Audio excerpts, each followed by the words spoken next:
from the city that never sleeps.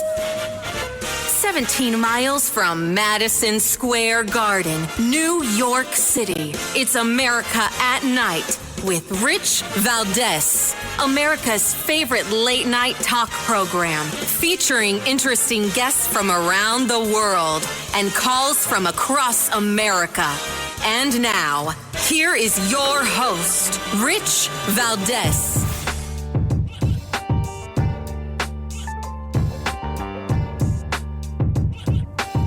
Hi there, good evening, and what's up, America? I am Rich Valdés, Valdés with an S, at Rich Valdés on all of the social media. Your liberty-loving Latino amigo, happy to be here with you this Wednesday night. Happy Hump Day, everybody. We're live and national. Give me a call, 833-482-5337. Right? Is that right? I think that's right. 833-482-5337. 833-4-Valdés. And man, what a debate. It just ended a little while ago, the debate for City of New York. If anybody was watching, you should have been watching, because let me tell you, what you heard in that debate is coming to a city near you, right? This is the future. This Mamdani guy, not going away. How do I know? My gut tells me. I'll tell you how. I used to be very geeky. I'm a little less geeky now. I read a little bit less. I've kind of, when my kids were young, I couldn't go out much, right? So I was home a lot, and I used to read a lot, and I used to watch a lot of C-SPAN. And I remember watching this very young, dynamic senator from Illinois, Barack Obama. And I said, man, this guy, he's polished. He's sharp. He's full of crap, but he is sharp and polished. And sharp and polished is the brand that the media likes to push, right? They know what they're looking for. They like that young, handsome vibe, that energy. Mamdani's got it. And on top of that, he is a Muslim. So they like that even more, right? This is the brand that they push as of late, and he's it. You know, back in the day, Obama was just a closeted progressive. Now you can be a full-throated socialist, and that's celebrated, right? It's like, oh my gosh, it's the young brown version of Bernie Sanders. Woohoo! The Bernie bros are excited, and Mamdani's not going anywhere. I'm not saying he's going to win this election. But whether he wins or loses, and I'm leaning towards loses, he's still going to come back for more. Whether it's at the state level, whether it's for a congressional seat, whatever, right? He's priming himself for a long haul in politics. He's another AOC, and they're here to take over. They've figured out the formula. It's the Joe Biden formula. Just keep smiling, and attack. For Mamdani, it's keep smiling and just keep saying affordability for New Yorkers. That's it. What's your name? I'm here to talk about affordability for New Yorkers. How old are you? What really matters here is how affordable it is to live in New York City. That's it. Stay on message. Doesn't matter what they ask. The answer is always the same. He's got all his stuff prepared. He's like Chat GPT for socialist politicians. And listen, the guy is polished, but he definitely lost tonight. And I like to call them Quamdani, because I heard Frank Morano use that term on social media today. Councilman Frank Morano, who was on with us last week.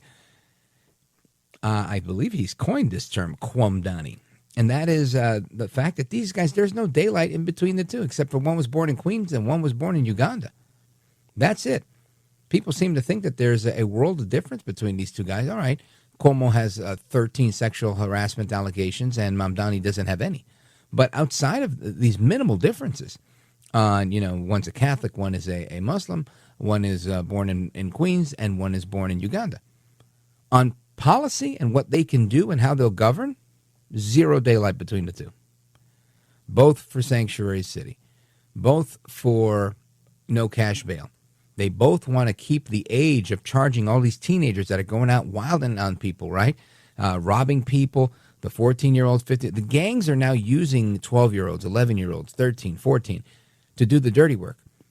And they got their politician friends to work with them on this. These guys are all for it. They want to lower the age. They do not want to raise the age of, right now you have to be 16 to be charged as an adult. They don't, they voted to have it up to 18. This is problematic.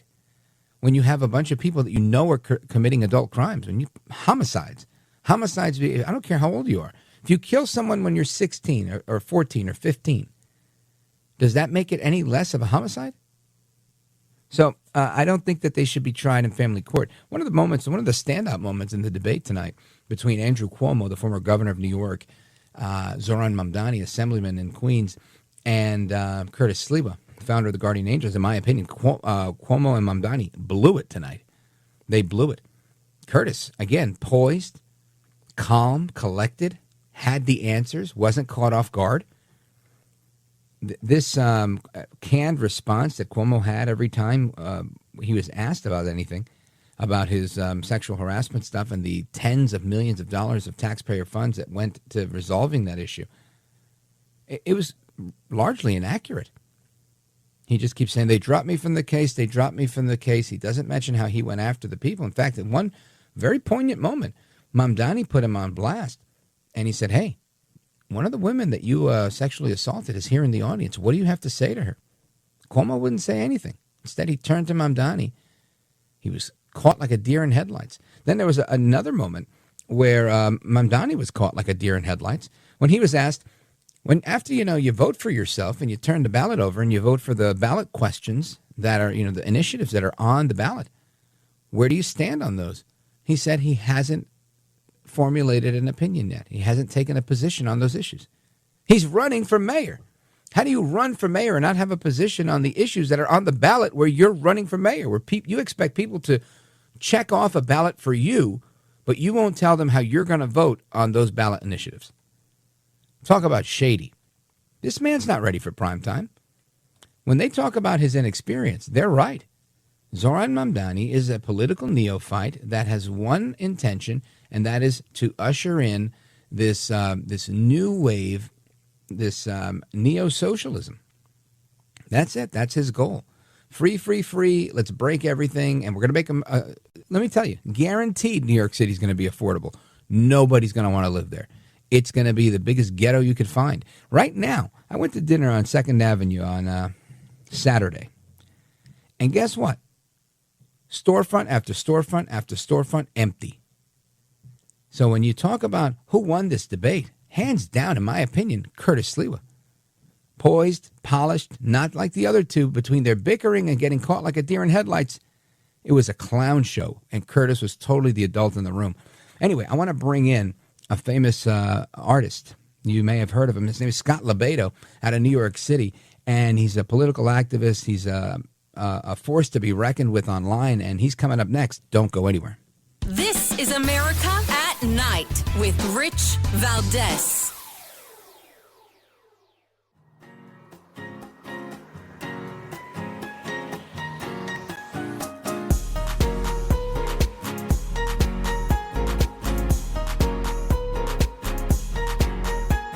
Well, thank you, Rich, and thank you for everything. I know you very well, and I listen, but I have a lot of people that listen, and they love your show, and I appreciate it very much. America at Night with Rich Valdés. My adversaries have decided to bump chests with President Trump to prove who's more macho. You can't beat Trump. He holds most of the cards. He's already cut federal funding for Medicaid, for the SNAP program, and is threatening to cut funds for NYCHA. So if you're all of a sudden going to get adversarial, you're going to lose. And who gets hurt? The people of New York City. With Trump, it's always the art of the deal. You have to go, you have to try to negotiate, whether it's with his minions or himself. He'll want you to give in order to get a little bit. But if you immediately act like you're going to take him on, like, it's going to be a one-on-one fight, we're going to lose. All the people in New York City are going to lose. You have to be able to show respect. And I think if you show respect, you'll get respect, and you'll protect the New Yorkers who are so desperately in need of federal funds. What's the good of it? They'll bump chests with Donald Trump. They won't get the money, and then they'll blame Donald Trump. I will negotiate with Donald Trump and try to get the best deal possible for our poor and indigent citizens. That is Curtis Sliwa at the Spectrum News New York One debate this evening. In my opinion, knocking out of the park, crushing it, crushing his opponents. They were caught like a deer in headlights while he had answers. He had answers for everything. And I think he was right on this one. You don't want to take on Trump. Trump's holding all the cards. He said it best.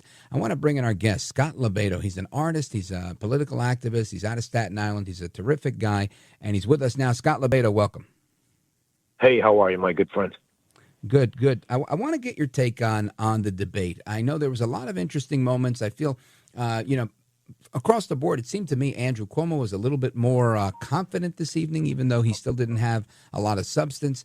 Mamdani seemed a little less polished this evening, caught a little bit off guard on a number of occasions, definitely getting a 1-2 punch from Sliwa on several occasions, and just seeming like he's running out of a little steam, in my opinion. What was your take on the debate?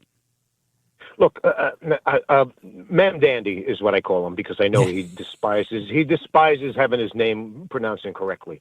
Yeah. And if you remember, I got arrested for welcoming him to my community of Staten Island when he came to visit the Trump County of Staten Island. With that said, I'm glad that this debate happened. I almost wish that there's another debate so we could watch this robot, this 33-year-old robot who puts on that cheesy smile and says a couple of 5-syllable, 50-cent words over and over again to make himself look like he is experienced and he can handle the greatest, toughest, most wonderful center of the universe, New York City. In a crisis, if he dropped his peanut butter and jelly sandwich off the counter, he would cry like a little child.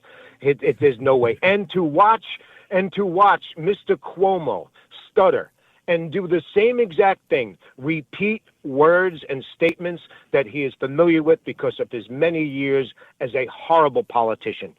And it just was so redundant. And there was Curtis, fresh, firm, angry as all hell because of what happened to him this morning with his family at WABC Radio, that they threw him under the bus. And I talk to Curtis every day. I am his secret, quiet weapon. And I talk to him, and with his crack in his voice, the anger that I heard in him this morning, today after that, and the hurt I heard in him. This is the one last good man. I'm a good, decent man, but I can't hold a candle to Curtis Sliwa. He is the last greatest man in this city to save this city. And I am so happy tonight because I know tomorrow morning I'm already getting calls of people who said, you know what, Scott, I was scared. I jumped to Cuomo. I can't believe that I made that mistake because Curtis is not leaving. Everybody needs to understand that. Curtis is not leaving that. I check in with him every day. Curtis, if you do, this is your life. Don't ever, and he yells at me. He's Scott, and I know it. And I'm just like testing him. He is in it. And so every one of you people out there who's saying that he's the spoiler and he's got to step down, you should be embarrassed of yourself because you're the same people who are saying to my face every day, and you hear it. And when the big media, I'm not going to mention the media outlets, the big fair and balanced media outlets, and the big New York City influencers who are saying we need to save New York City. We love Curtis. We love him. He's great. But we need to save this city from this young communist. You want to save this city? Well, hear me out, brother. Let me finish this. You want to save the city. If you want to save the city, you vote for Curtis because a vote and a win from Cuomo is kicking the can down the road. You're putting a wet Band-Aid on terminal cancer because Cuomo win equals man dandy. He's 33 years old. He's an aggressive, progressive socialist. He is going to blossom, and there will be 20 more of him to take the city council, the assembly, and the mayor's house in the next cycle. You will never get it back. This is the last stand, and Curtis is the only one to put a stop to it. Cuomo should not even be in this race. He was out. He lost. Does everybody understand that? It was Curtis, Adams, and Mandandy, and we all saw what happened to Adams. It would have been Curtis, and when it is Curtis versus Mandandy come November, every Democrat, independent that lives in this city and has business, property, investment, and family are going to look at Mandandy and say, there is no way in hell that I am voting for this man.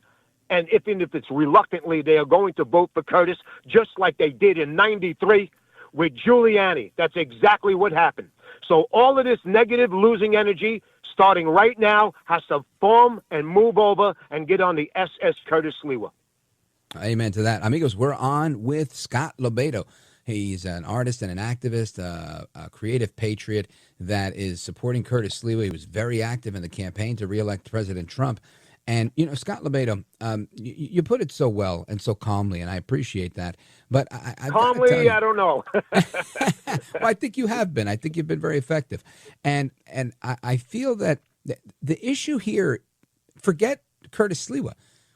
Since when do we run an election the day before the final debate and, 3 days before early voting, and say, hey, you know what, we think you should drop out because we don't think you could win. Imagine when President Trump was winning or running for office and they said, you can't win this. The polls had Hillary Clinton winning by some ungodly number, like 38% or something like that.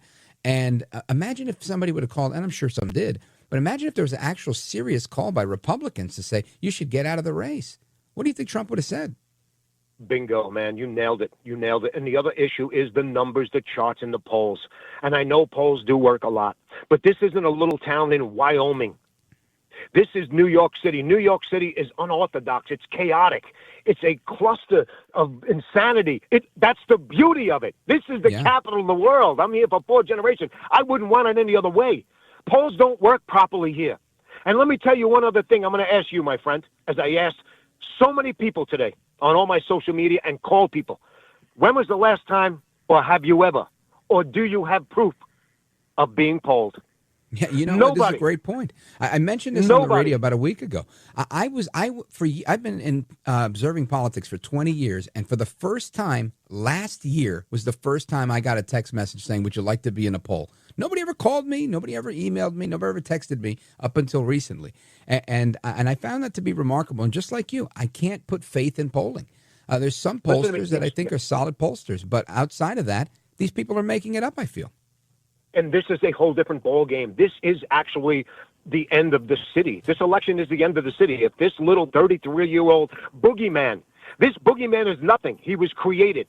If you know the movie Beetlejuice, what happens when you say Beetlejuice 3 times? He shows up. He shows up. And every minute of every day, every media outlet, every person in the city is saying his name. He's like the boogeyman. And when we were children, the boogeyman existed under our bed. I know it sounds humorous here, but it's a fact.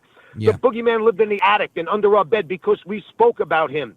That's all this guy is. And the whole city is scared crapless of this 33-year-old nothing that we created.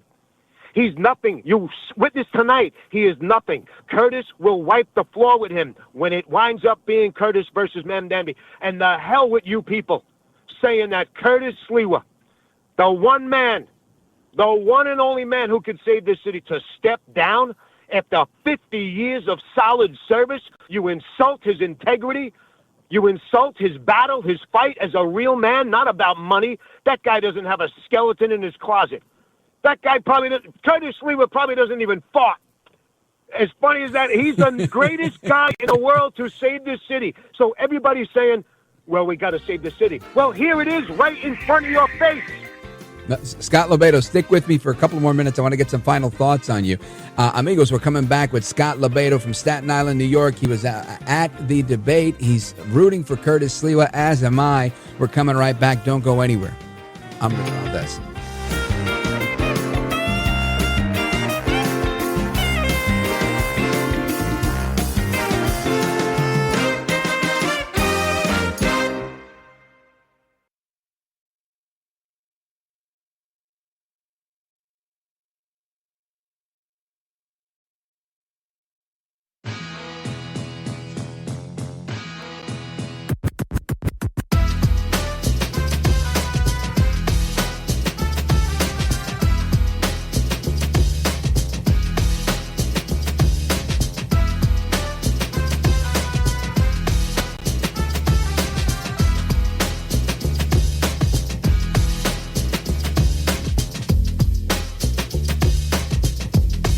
Look at Rich Valdés. He's now a radio host, and he's a great radio host. America at Night with Rich Valdés.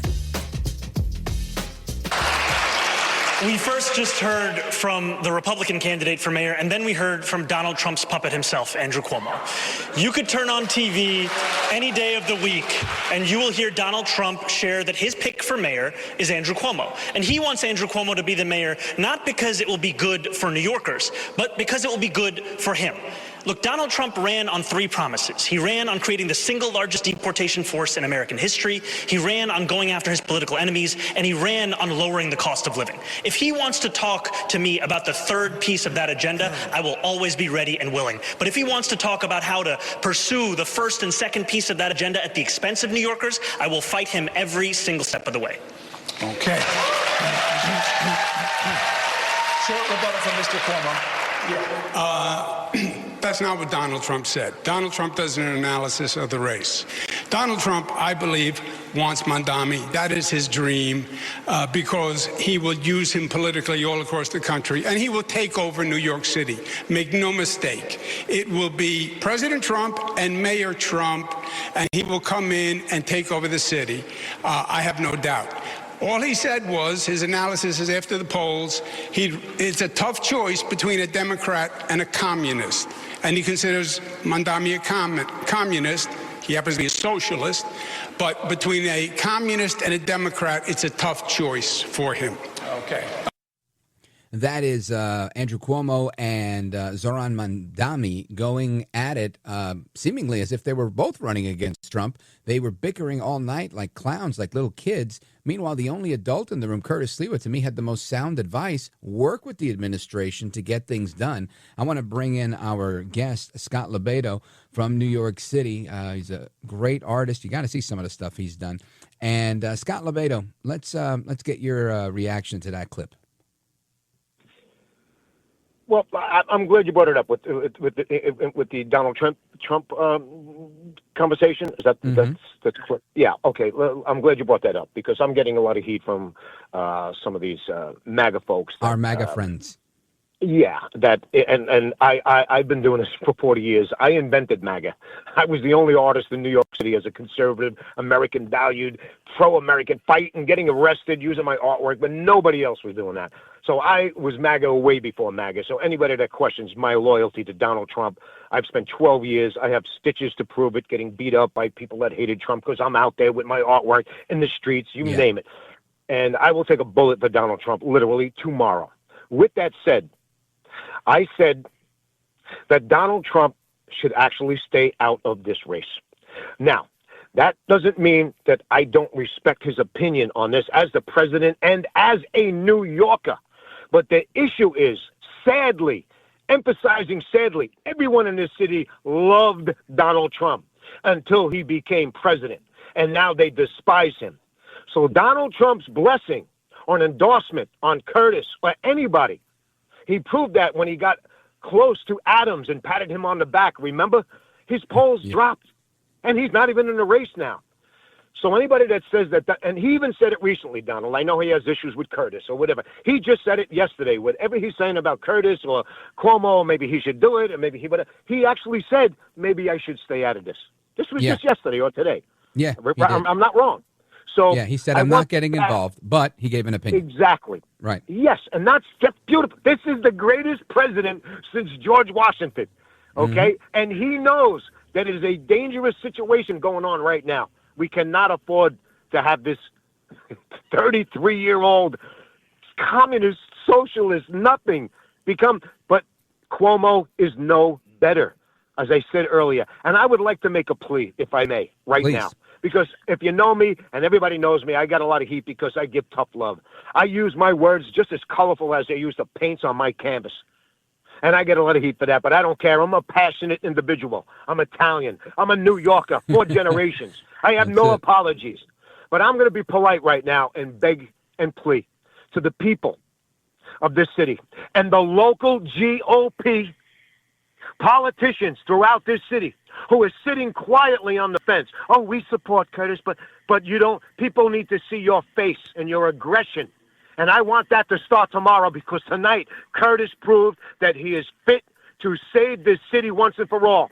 And I want all you folks out there who are Cuomo folks, you got time to reevaluate tonight and wake up tomorrow. And if we all put that energy into Curtis Sliwa, it will be the landslide of historical proportions, and we will be the golden city on that hill that Ronald Reagan said. It's a fact, people.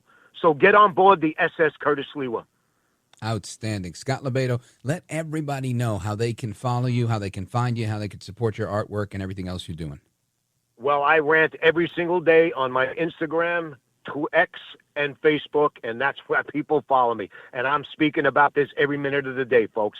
And my website, scottlobaido.com, if you want to check out my cool artwork, because I am an artist. You know, I was supposed to be an artist. It'd be nice to just do my artwork, but no, I got to be running in the streets like a crazy. I guess that's part of being an artist, actually, and a New Yorker.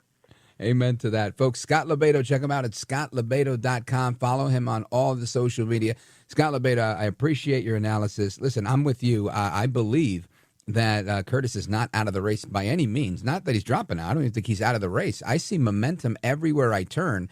More people telling me, I've got family. I grew up in Brooklyn. I got family that are coming out of the woodwork saying, you know what, I've never voted for a Republican before, but I'm going out for Curtis because he's a good guy. He's always been out there in the streets with his red hat and the other guys with the red hats. And I've never seen that kind of momentum in a New York City election. Have you? It's New York, man. It's New York at its best. This is the sexiest beast. This is what it's all about. And getting choked up right now. We are going to save this effing city. You people, come on board, man. If you really want to save this city, it's very easy, because Cuomo ain't going to beat this punk. It's going to be Curtis. Amen to that. Early voting starts Saturday. Scott LoBaido, you're a gentleman, a scholar, and a patriot. Thanks for being here, brother. I thank you so much for having me, my friend. God bless. And amigos, your thoughts, your calls, your reactions, and everything else on the debate and all the other news of the day, like everything coming out of Washington, all that's coming up straight ahead. 833-482-5337, 833-4-Valdés. This is America at Night with Rich Valdés. Call now, 833-4-Valdés. That's 833-482-5337, 833-4-Valdés. That's Valdés with an S.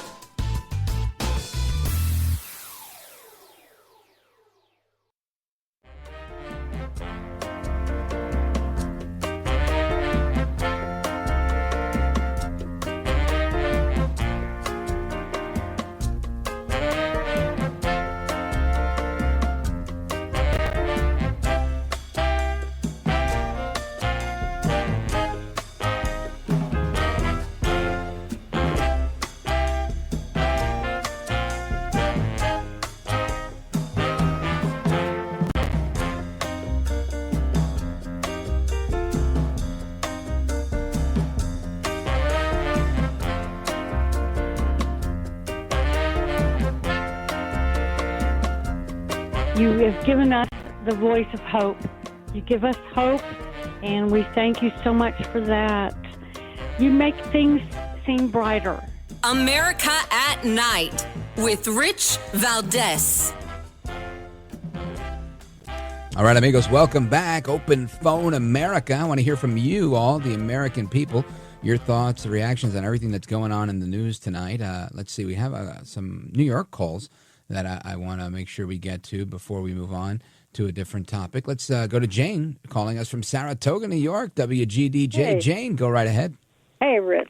Okay, first of all, Scott LoBaido is awesome, and I'm all in for Sliwa, and I want people to keep this in mind. Remember when Cuomo started touting on the air and at meetings that his downstate funeral home friends were there to help with the overflow and the deaths. And the odd part was no deaths had occurred at that point, and there were no nursing home happenings. And Cuomo knew exactly what was going to happen when he unleashed what he unleashed. And people need not to forget that. Yeah, let me tell you. Jane, I'm so glad you said that. Rarely am I tongue-tied on this program over things like this, but the idea that Andrew Cuomo, who was facing impeachment and all these sexual harassment allegations, who was horrible on COVID, who was an absolute tyrant. I mean, there was nothing good. There was not one good thing that I could say, man, he did a good job. Not one. And this man has the gall to enter this race and for people not to laugh him out of town And even worse, for people to say, "Oh, get out because he's doing better." Because listen, it's a total disgrace. I'm not sure who I'm more upset with, him for running or the people for considering him. But the guy is a disaster. And I'll make a provocative statement right now. Zoran Mamdani is a relatively inexperienced politician that hasn't put many pieces of legislation forward as an assemblyman. I don't imagine he's going to be much more effective than Eric Adams. And I say that to say we already know who Andrew Cuomo is. We know the damage that he's done. If I had to roll the dice, I'd probably roll it on Mamdani because I think he'd be another one-term mayor, just like Eric Adams. I'm not saying that's the case. I'm just saying I don't know how anybody would even consider Cuomo for absolutely anything, Jane. Do we have Jane? Yes. Jane? Don't be dumb enough to think of Cuomo helping anybody other than himself. So. Yeah, no, you're 100% right on that. Jane, thanks for the call. I appreciate it. Take it easy. Yeah, you too. And it's scary, very scary idea that you've got some of these crazy people in the 5 boroughs that are just actually being scared. It's like extortion. This is like political extortion, right? Trump was talking about we're not going to be extorted to reopen the government or to shut down the government, because that's really what's happening, right? They're trying to shake down Americans. They're like, oh, you want your government back? All right, we'll give you your government back. And who is they? Of course, it's the Democrats, because guess who voted again to not open the government, with Republicans in the majority voting yes, and Democrats winning the minority party with the majority of votes to keep it closed. I mean, it's just a horrible thing, But this is where we are. Right now, let me see here. Speaker Mike Johnson. Speaker Mike Johnson weighed in on some of that today. And cut number 7, he says that we will not solve a shutdown in a backroom deal. And he's right. This is because Hakeem Jeffries continues to suggest that, listen, until you tell us that you're going to give us some of our demands, we're not gonna open this government. And the reality is they've all voted on this type of clean CR before. And again, I'm not telling you anything you haven't heard before. It's amazing me that there is not outrage from the people saying, listen, as for me, I'm good. I will sit back. And like I said, President Trump should say he's going to order some pizzas, throw his feet up on the Resolute desk, and I'll be here waiting for you. And if it hits 60 days, I'm sending out all of those reduction in force notices, permanently draining that swamp. Let that be on you. Right? Trump doesn't have to do much of anything here, because they're putting all the balls in his court. And I'm about to go, deliver that pizza to the White House, because let me tell you, this is crazy what we're seeing. Listen to Mike Johnson.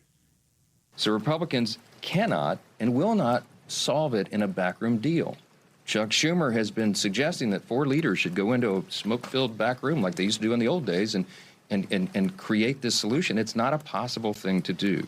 It was never appropriate. It's not possible to put on a continuing resolution because it's such a complex issue. Issues of this magnitude deserve deep thought and deliberation. That's how this system works here. And as soon as Chuck Schumer reopens the government, all of our members will have an opportunity to engage in the very important discussion of how to make Obamacare affordable. But we won't engage in Democrats' hostage-taking, nor will we pay a ransom. Again, Speaker Mike Johnson's right. You want to have a deal, you want to make a deal, we'll talk about it later. Right? We're not going to sit here and allow you to keep the gun to the head, proverbially, of the American people, the people that pay for said government. Right? I feel like all of this gets lost in it. This government, our government, of the people, for the people, by the people, it doesn't say of the Democrats, for the Democrats, right? But that seems to be what it is. They treat this thing like it's theirs and only theirs, and they can do whatever they want with it. And who loses? You, me, everybody else that needs the government for something. Thank God I don't need it as much. I try to limit my interactions with the government. I really do. But let me tell you, this is not good. And people, I feel, just everybody in America should be looking at this going, hey, this is a real problem. Instead of saying, kudos to these guys because they're doing a great job. Anyway, more to come when I come back. Don't go anywhere. This is America at Night with Rich Valdés.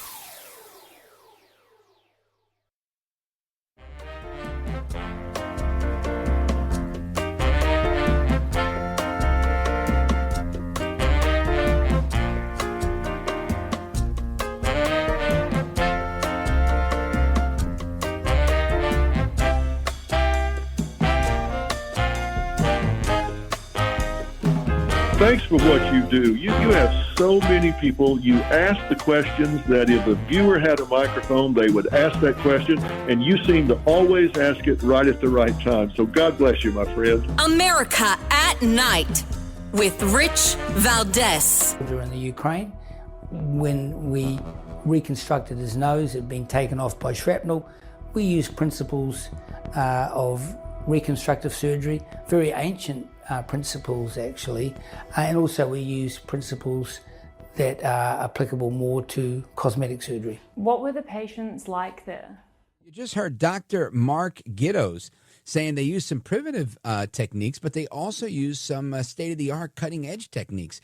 And this came to mind because there's an article that I read yesterday, and it says, here's one way to think about outside of the box.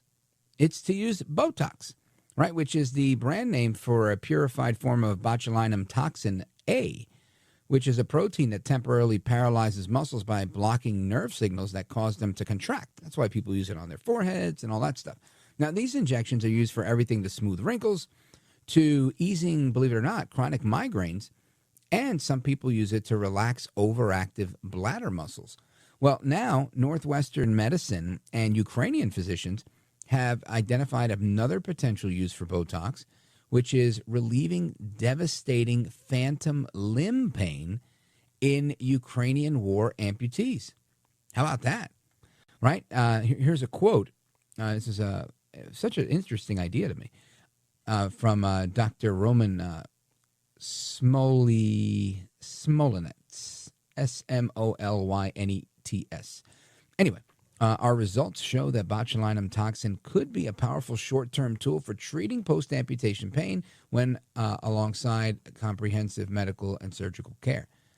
Now, this guy is an anesthesiologist and an intensive care specialist at the emergency and intensive care hospital in Lviv, which is in Ukraine. And fascinating, right? I mean, who would have thunk it? Anyway, they got estimates now suggesting that tens of thousands of Ukrainian soldiers and civilians have lost limbs since Russia's war on them back in 2022. And most of these amputees do suffer from phantom limb pain. It's pain from missing that arm or that leg. And they have residual limb pain is what it's called. So I think this is a fascinating thing about Botox that I had no idea. And lo and behold, right? One man's botulism is another man's wrinkle-free face is another man's pain-free amputation. How about that? Amigos, we continue with our conversation always. 833-482-5337. But for some of you, if it's the end of the road, I say hasta la próxima. Take care, good night, and God bless you, America. I'm Rich Valdés.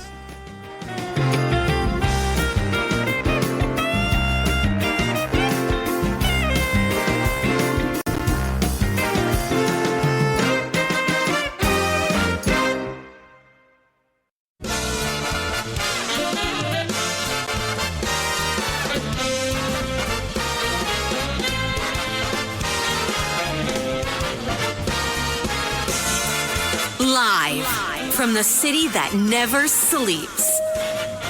17 miles from Madison Square Garden, New York City. It's America at Night with Rich Valdés, America's favorite late-night talk program, featuring interesting guests from around the world and calls from across America. And now, here is your host, Rich Valdés.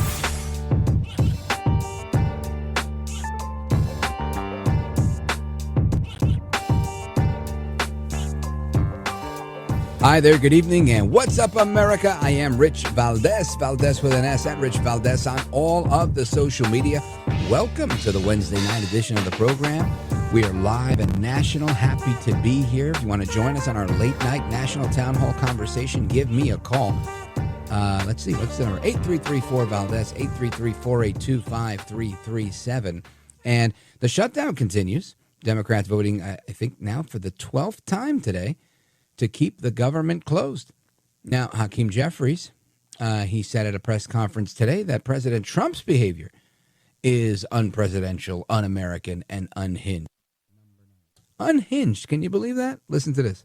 His behavior, unpresidential, unhinged, unpatriotic, un-American, throughout this process, speaks for itself and makes clear that Republicans shut the government down and have had zero interest in opening it up. Why? Because they'd rather inflict this kind of pain on hardworking federal civil servants and the American people than provide health care that's affordable to everyday Americans, working class Americans, and middle class Americans. That again, Hakeem Jeffries, offering zero hope for Americans, offering zero plans on opening the government, offering zero criticism of his Senate colleagues that are holding Americans hostage for the ransom of their choice. Unbelievable. And, you know, Congresswoman Lisa McClain, she had her own press conference today, and I think she spelled it out a little bit better. She said that it's the Democrats that are risking not just, you know, our government, but all that comes with our government, like American skies, right? Like air traffic control. All of that for what? For some LGBTQ programming in, of all places, the Balkans. Listen to this. They're sacrificing Head Start right down your street to produce Iraq Sesame Street. So they'd rather spend money on Iraqi Sesame Street than fund your Head Start programs. But President Trump is, you know, the bad guy for putting America first. Scratch your head on that one. They're risking the safety of American skies for LGBTQI programs in the Balkans, right? Putting the Balkans over the safety of our skies. They're jeopardizing millions of paychecks to Americans to support woke programs in Honduras, Zimbabwe, Mexico, Venezuela, and Lebanon. Okay. I don't know about you, but I think that is absolutely shameful. Let me be clear. A shutdown should never be used as leverage for more waste. It should not be used as leverage for more wasteful spending, right? More waste. Yet, Democrats, right? That was Republican Lisa McClain. Now, Democrat Catherine Clark from Massachusetts, she doubles down and says, no, you're going to suffer. But this is one of the few times that we actually do have leverage. Of course, you're the leverage. Listen to this. Shutdowns are terrible. And of course, there will be, you know, families that are going to suffer. We take that responsibility very seriously. But it is one of the few leverage times we have. Oh, look at that. It's one of the few times that we have leverage. Look at that. Democrats are absolutely thrilled that they have taken the government hostage and are now extorting Americans so that they can get their political will. That's shameful. And this is why we have a huge problem here, right? And again, I believe they have the huge problem because Americans are resilient. Americans will get by. They've been through the Depression. They've been through the crash in the 80s. They've been through the crash in 2008. They've been through 4 years of Biden. And trust me, we're going to be fine. We're going to make it through the difficult times. But what political price will Democrats pay? I hope that people are not short on memory this time around, and that people remember, oh yeah, all those times that, I needed this from the government or that. And again, I don't use a lot of government services, but there are some people that do, right, because of their situation in life. And I don't mean like public assistance or anything. I mean just a million things. If you have a child with special needs, more than likely you rely on the government for some coordination, for lots of things. Even I have a family member. I'll use this as an example. This is one that affects me. You guys know my mom has passed away many years ago now, and she had one sister, my aunt, who was visiting New York City this weekend. We went to dinner, and my mom's first cousin went. So she's older than all of us, right? Her birthday was this Saturday. She turned 87 years old, my mom's cousin Dora. So happy birthday, cousin Dora. But now listen, cousin Dora is 87 years old. She lives in Brooklyn, and she was visiting my aunt, who was visiting from Louisiana. We all had dinner at a nice place. I don't say nice like fancy, nice like very enjoyable, with a great pianist, by the way, called Mimi's Piano Bar. Anyway, bottom line here, 2nd Avenue. Bottom line, cousin Dora is old. She's 87. She doesn't drive. How does she get around?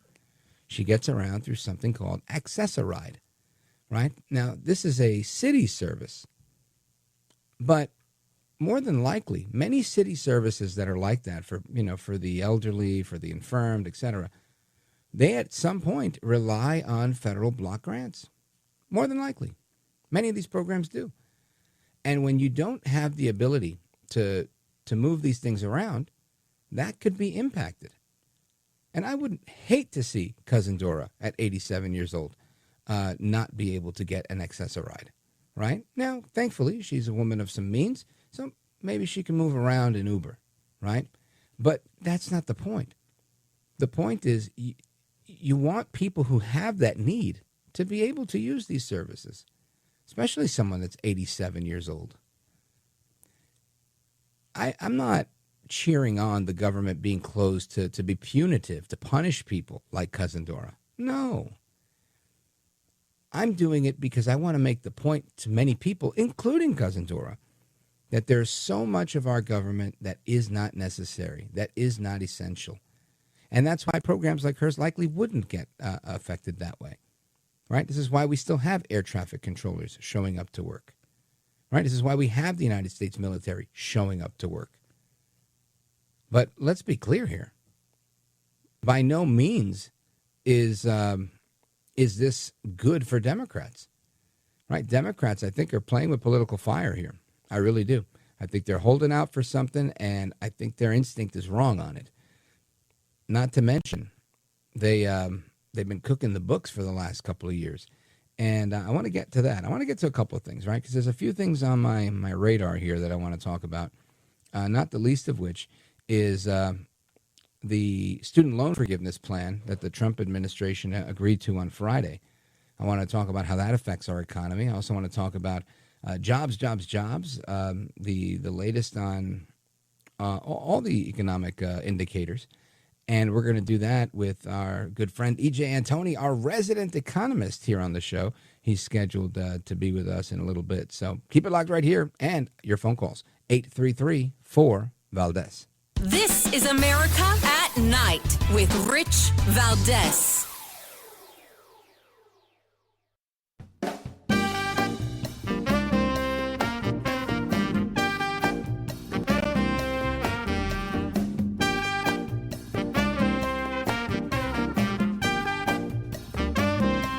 By the way, your ratings are up. Congratulations. Somebody. It's always nice to check. I like to see, even if they're friends, I like to see how are they doing. Are people listening, right? That's right. But you're doing great. America at Night with Rich Valdés. It's a subject many college students don't like to think about. My parents have explained loans to me multiple times, and still I'm like, I don't get it. And for former students who haven't even stepped foot on campus in years, student loan repayments is a topic many can't not think about. For a lot of people who have been trying to figure out what's going on, basically, if for the past several months, if you were in one of these income-driven repayment plans for your student loans, everything was kind of on pause. You didn't know if your debt was going to get forgiven as it's wending its way through the courts. Under a recent agreement by the Trump administration to reinstate student loan forgiveness plans for millions of borrowers, many people are celebrating, particularly those with loans set to be forgiven this year. A lot of people who are in the middle stages of paying their loans, there's probably a lot of uncertainty in terms of how long. Economist Brad Hirschbein with the Upjohn Institute says for anyone with years left on their repayments, there's crucial information you need to hear buried underneath an objectively confusing topic. If you were in a plan and that was going to forgive your loan amounts after 20 years and you're in year 15, the new plan that you're going to get put into is going to change that to 30. So that's the latest on a deal that was reached by the Trump administration on Friday per an agreement with the teachers unions that were suing the administration over, the Biden plan that President Trump put the kibosh on, and the courts got involved, and this was the deal that they came up with. I want to talk about the potential, impact that's going to have on the economy with our good friend, resident economist here at America at Night with Rich Valdés. And, of course, he is the chief economist at the Heritage Foundation.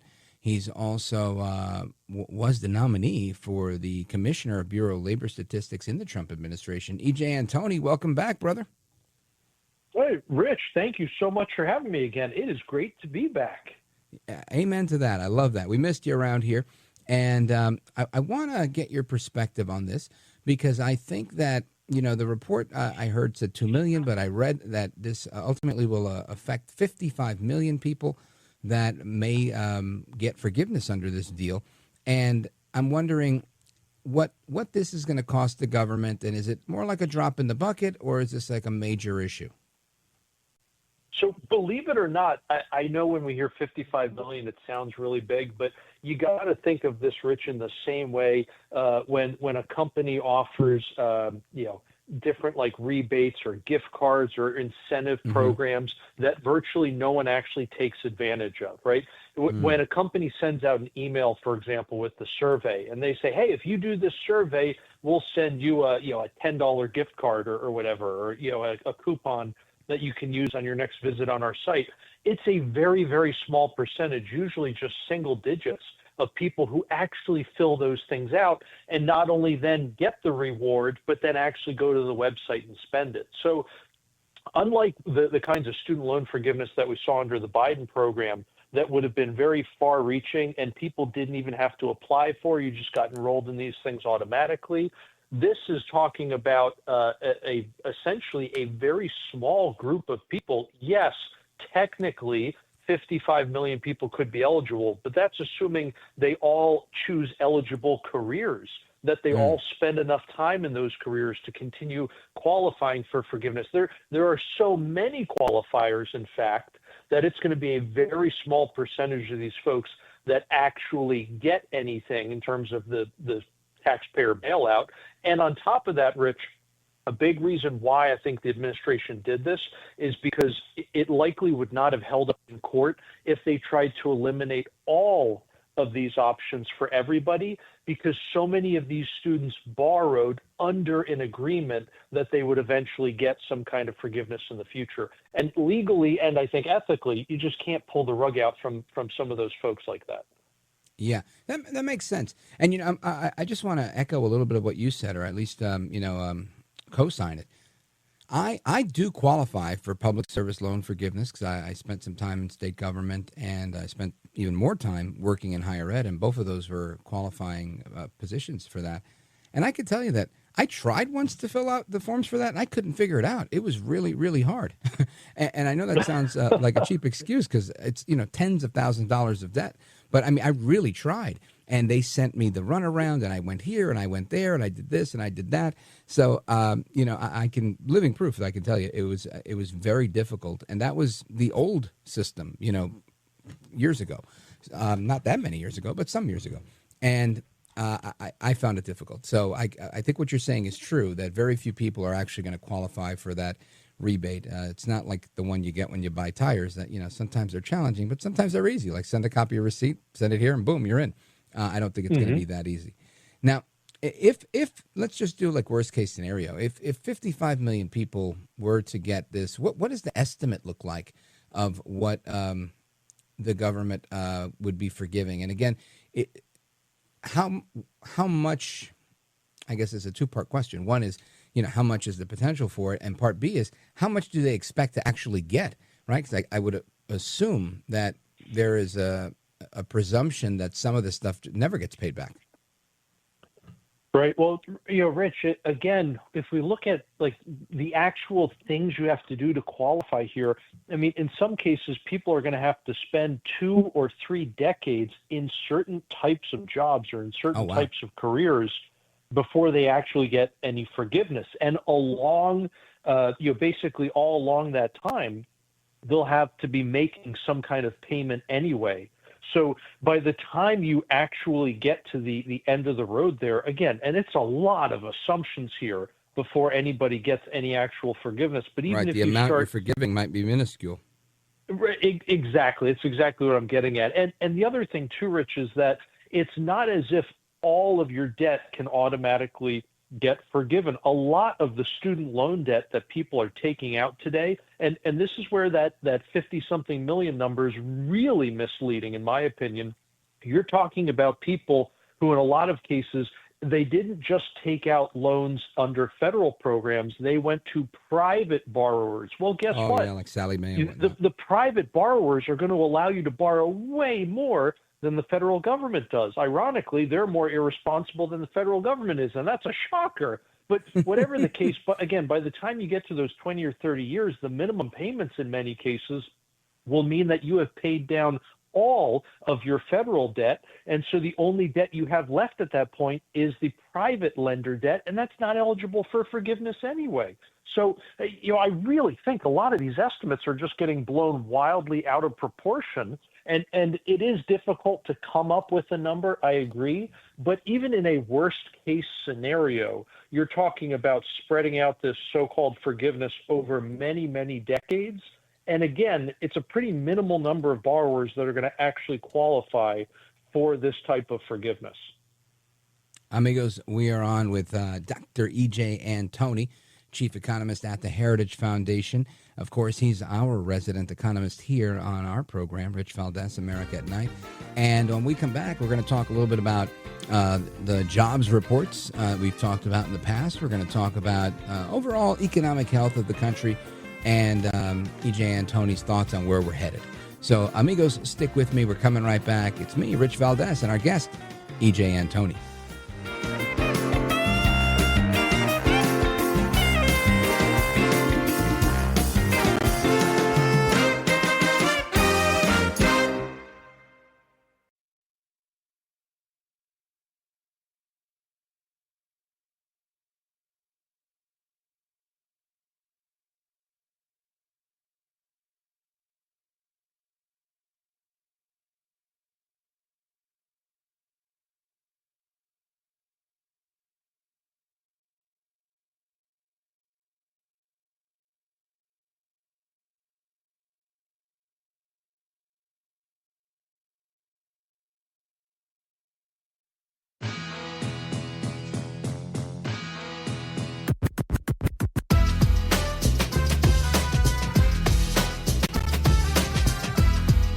Oh, my liberty-loving Latino. America at Night with Rich Valdés. And I want to just say from the beginning, our message has been very simple. We will not be extorted on this crazy plot of theirs. They've never done this before. Nobody has. You always vote for an extension.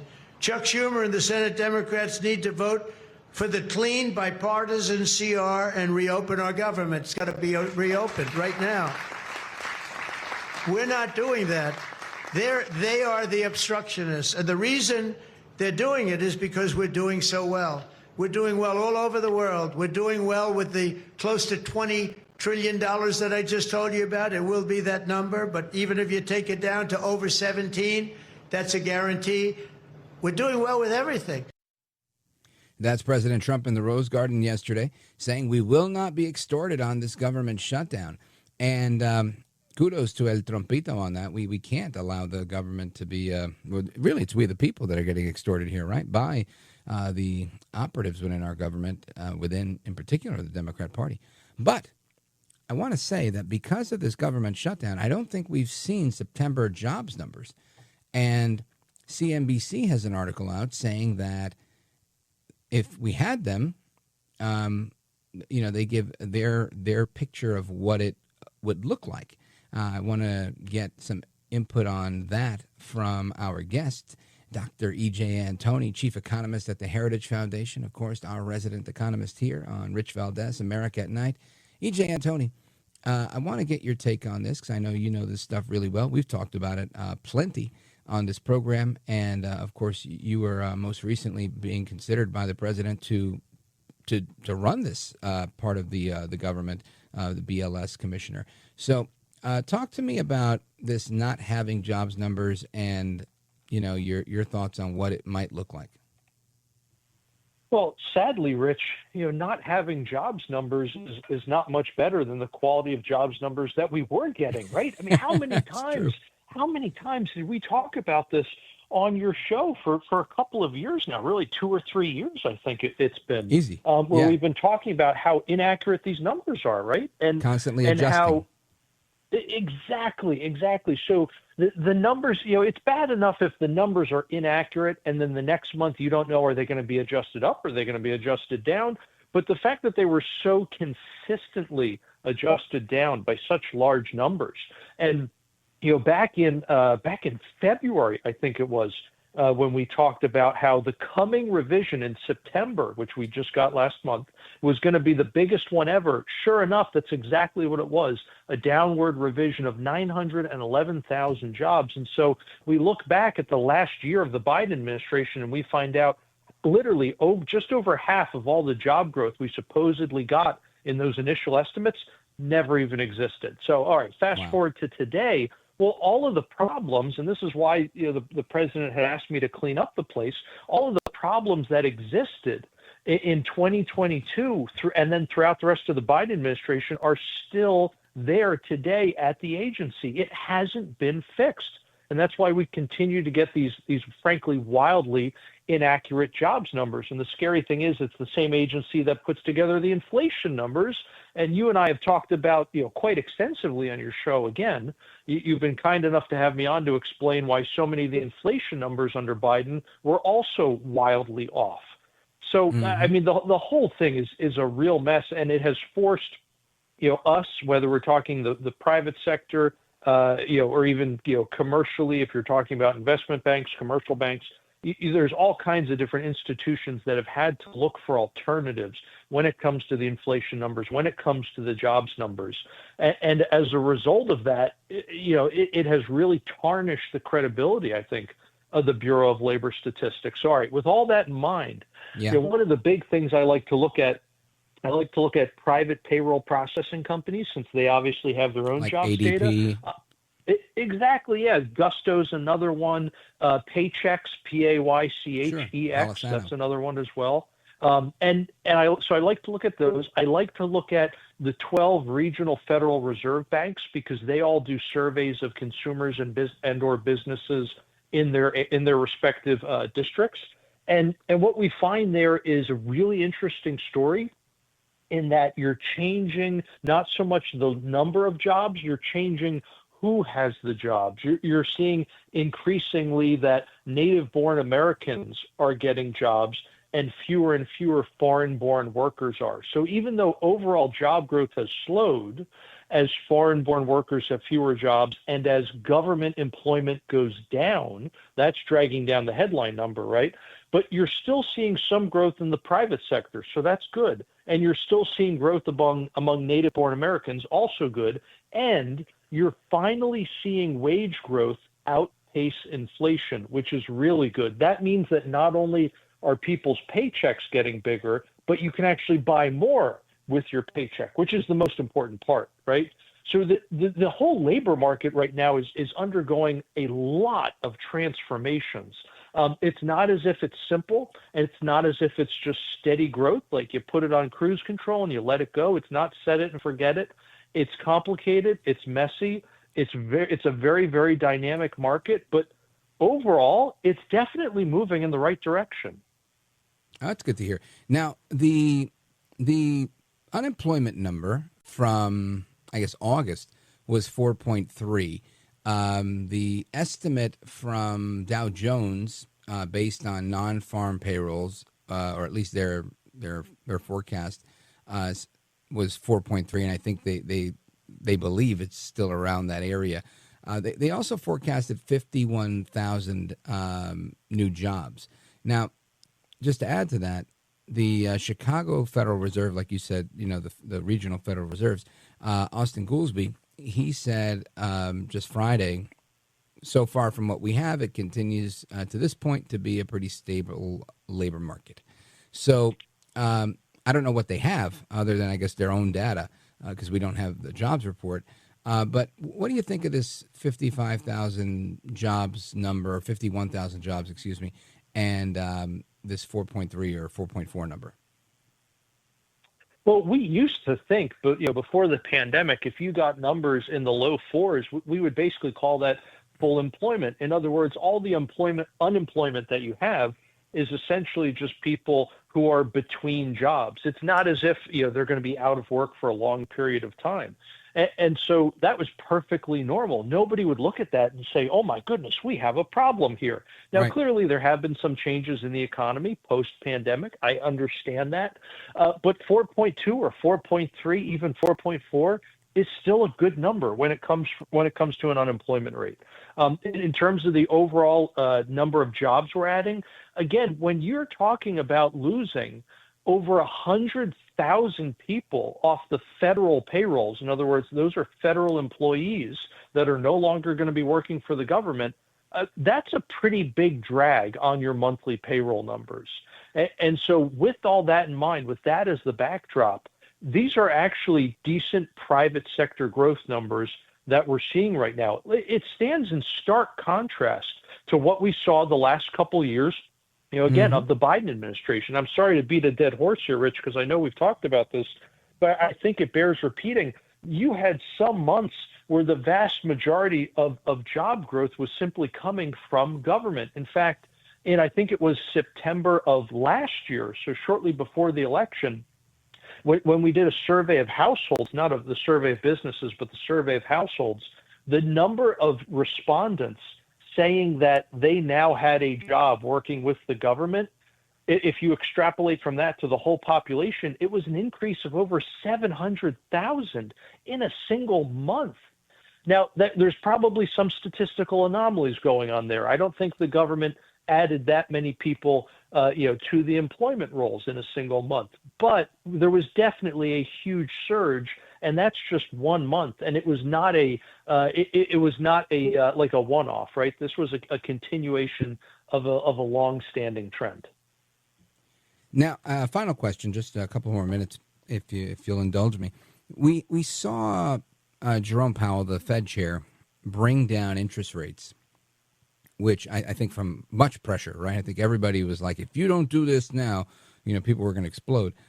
Not that he cares, but we saw 25 basis points. I think there were some people that were pie in the sky thinking it was going to be 75. I was hoping it would be too, but I didn't think there was a chance on earth that Powell would do such a thing. I tend to look at things very politically, and to me it seems like there's just this political rivalry going on.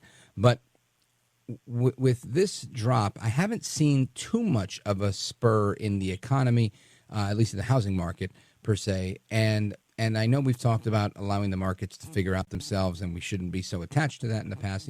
Let the free markets be free. I agree, but I think investors tend to not look at it so much that way. Your thoughts? Well, Rich, I think you're absolutely right to be looking at this politically, because that's how Powell looks at it. So if you want to figure out, okay, what is Powell going to do? Look, he's not an economist. He's a lawyer. Nothing against lawyers. I'm dating one, for crying out loud. The point is just that he doesn't look at this from the standpoint of a monetary scientist. He is looking at this from a political standpoint. So if you want to know what's Powell going to do, don't look at the numbers. Don't look at the economics of it. Look at the politics of it. So you're absolutely right, Rich. And the big issue right now that we're having, why would dropping the interest rates alone not have enough of an effect? It's because the Fed has done away with all these different policy tools that they used to have. And instead of using those tools, things like buying and selling securities in the open market, instead of using tools that are monetary tools to try to affect monetary conditions, they are using them only to try to focus on the financial plumbing. And this whole crazy idea of abundant reserves or excess reserves or ample reserves. I mean, they've created these crazy scenarios today where now, Rich, they are paying banks so much in interest to not lend money. That's literally what happens. The Fed pays them to not lend money to the private sector. That now banks are having to choose. Do I want to lend to the Treasury, or do I want to lend to the Fed, or do I want to lend to the private market? And with that increased competition from the Fed, it is making the interest on the debt more expensive today. It is making the interest on your mortgage, on your credit card, on your student loans, on your auto loans, everything more expensive on the consumer and the business side. So the Fed, this is why we need a total change in leadership. It's why I think a guy like Kevin Warsh would be great, frankly. I think he gets this. It's that you need to completely undo all of the problems that Powell has created. You need to put the Fed back to the way it was, frankly, even before the financial crisis, which the Fed helped cause, by the way. You need to go back to the Fed being the banker's bank, and you need the Fed to get its hands out of all this regulatory nonsense, the ESG, the DEI, all that garbage, no more mission creep, go back to sound monetary policy. Makes all the sense in the world. Dr. E.J. Antoni, check him out at heritage.org and at Real E.J. Antoni on X. Sir, you're a gentleman, a scholar, and a patriot. Thanks for being here, brother. Rich, my pleasure. Thanks for having me back. You bet. God bless. Amigos, your call's coming up right now. This is America at Night with Rich Valdés. Call now, 833-4-VALDEZ. That's 833-482-5337. 833-4-VALDEZ. That's Valdés with an S.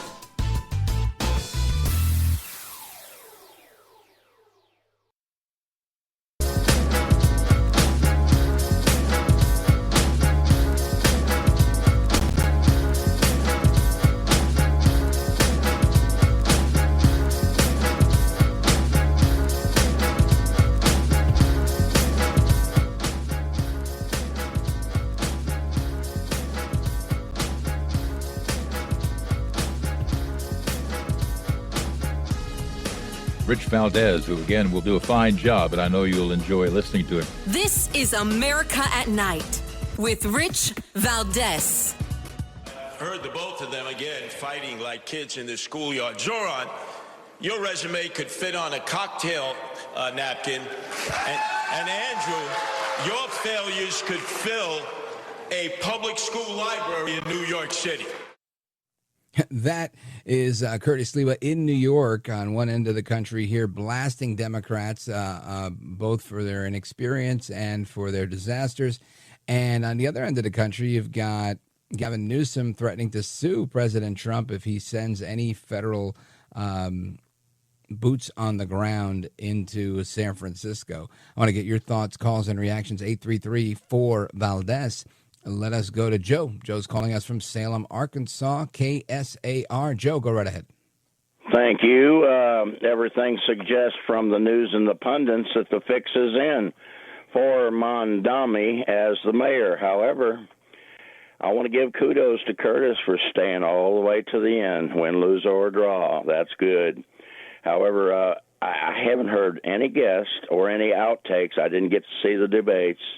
But I haven't heard anything about him promoting New Yorkers' right to carry concealed for their own self-preservation and to help crime in that city. Now, after being shot 5 times, and God protected him from being killed that time. Is he anti-gun or what? Because pepper spray is not going to stop a drug-infested terrorist. So here's the thing: the mayor of New York City doesn't really have a say on how the federal Second Amendment is interpreted.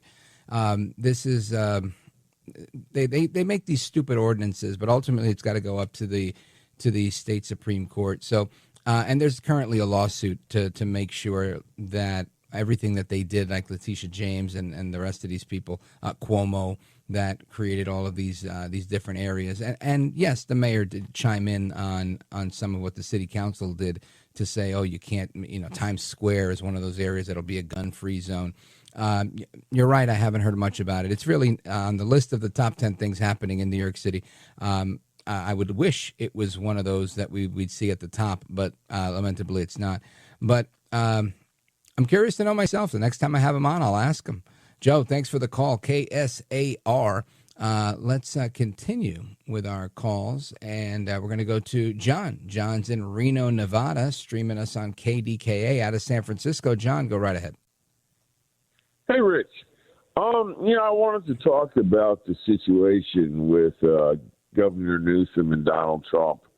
I know Governor Newsom from when he was supervisor and he was mayor of San Francisco. I met him several times. And he has a point. San Francisco is not a very violent city. They have a huge car break-in problem, but 99% of those offenders are whites and blacks on welfare or disability. What San Francisco does have a problem with immigrants is they've taken over 2 or 3 neighborhoods in the city where they line the sidewalks and they sell stolen goods. They don't so much steal the goods themselves, but the whites and blacks on disability and welfare steal the stuff from the stores. That's why all the drugstores are closing. And then they sell them to the Mexicans for drugs, and then the Mexicans sell those goods on the street. They've tried for a long time to clear up these illegal stolen property markets without success. Donald Trump will get those cleaned up in 7 to 10 days. And you know where the same thing just happened in New York City. And some people, I think, are misinterpreting it. I think some people are saying the feds have there's no reason for the feds to come in and bust people selling counterfeits. That's not necessarily what's happening, right? What happened in New York City, at least, was these were illegal immigrants coming from different African nations. And they were busted on immigration charges, not on selling counterfeit or stolen goods. So if something like that, I think that's the key, right? The locals turn a blind eye to a lot of things that are happening, but ultimately, when they're violating a federal law, especially if it falls in the jurisdiction of immigration, which is the biggest push right now, you better believe the federal government's going to do what they've got to do. John in Reno, thanks for the call. Folks are coming right back. This is America at Night with Rich Valdés.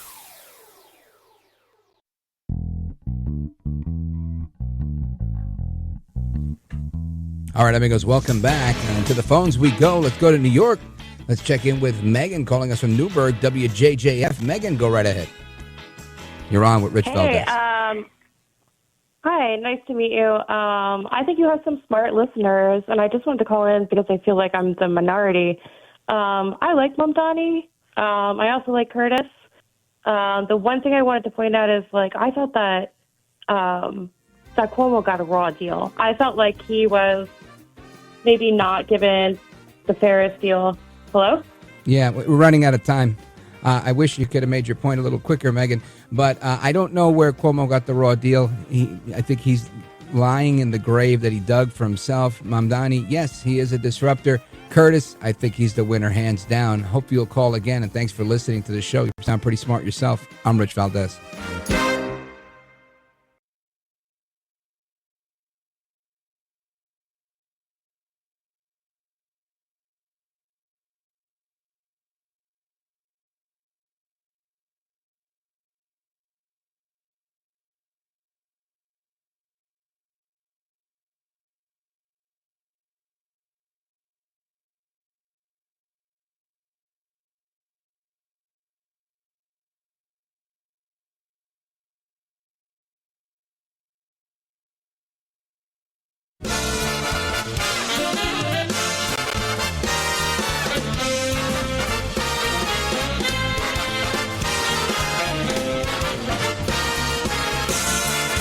Live from the city that never sleeps.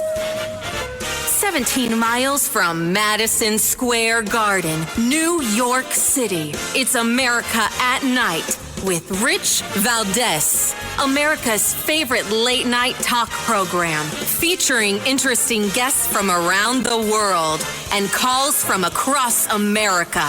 And now, here is your host, Rich Valdés.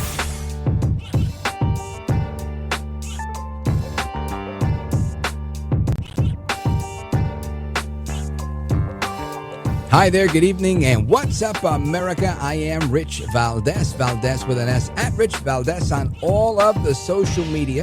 Welcome to the Wednesday night edition of the program. We're here for another hour, and it's my pleasure, it's a blessing to be with you guys tonight. 833-482-5337, 833-4Valdés. It's Hump Day, 7 minutes past the top of the hour, and the United States military carried out lethal kinetic strikes today on narco-trafficking drug vessels in the Pacific Ocean, and they killed everybody on board. That is the report that's coming out of One American News. This was reported earlier today. The United States military conducting the strike, and according to U.S. officials, it destroyed the vessel and two narco-terrorists that were on board. This is the eighth U.S. Strike on a drug trafficking vessel in recent months. The previous 7 took place in the Caribbean Sea. This one happened in the Pacific. Additionally, the most recent operation marks the first strike in the Pacific Ocean since the Trump administration declared it was engaged in armed conflict with the transnational drug cartels as part of its campaign to disrupt the global narcotics trade. So far in total, 34 people have been killed in these airstrikes since the beginning of this campaign against narco-terrorism. According to the administration, on X, Secretary of War Pete Hegseth issued a statement and attached a video of the strike, stating that the vessel was known by our intelligence to be involved in illicit narcotics smuggling. Yesterday, at the direction of President Trump, the Department of War conducted a lethal kinetic strike on a vessel being operated by a designated terrorist organization conducting narco trafficking in the Eastern Pacific. The vessel was known by our intelligence to be involved in illicit narcotics smuggling, was transiting along a known narco trafficking transit route, and carrying narcotics. There were 2 narco terrorists aboard the vessel during the strike, which was conducted in international waters. Both terrorists were killed, and no U.S. forces were harmed in the strike. Narco-terrorists intended to bring poison to our shores. We will find no safe harbor, or they will find no safe harbor anywhere in our hemisphere. Just as Al-Qaeda waged war on our homeland, these cartels are waging war on our border and our people. There will be no refuge or forgiveness, only justice. Again, that's a quote from Secretary of War Pete Hegseth. How about that? Now, the Trump administration's decision to use the U.S. military instead of the U.S. Coast Guard for airstrikes against suspected drug smuggling vessels has drawn some scrutiny from Democrat lawmakers, and moderate Republicans. Critics have been questioning both the legal justification, as you've heard. We've played a lot of that audio with Jasmine Crockett and others asking, what authority do you have to direct the military? And President Trump saying, I'm the president, right? And I think that makes a lot of sense. I mean, we've bombed a lot worse and a lot quicker and a lot bigger, right, than something as small as this, right? 2 people in a drug boat. But maybe I'm being flip about this, and I don't want to be. And others are saying that this drug cartels are also not only a national security threat, but a threat to public health, which is true. Here's another quote from this article. For decades, if not centuries, when you stop people at sea in international waters or in your own waters, you announce that you're going to board the ship and you're looking for contraband, smuggling, or drugs. This happens every day off of Miami. But we know from Coast Guard statistics that about 25% of the time Coast Guard boards a ship, there are no drugs. So if our policy now is to just blow up every ship we suspect or accuse of drug running, that would be a bizarre world in which 25% of the people might be innocent. That's Senator Rand Paul, a Republican from Kentucky, saying on Meet the Press this Sunday. So Very interesting. Very interesting. This debate will continue. And there, Senator Paul went on to question the CIA covert action that's going on, or that President Trump said he authorized, whether it's going on or not.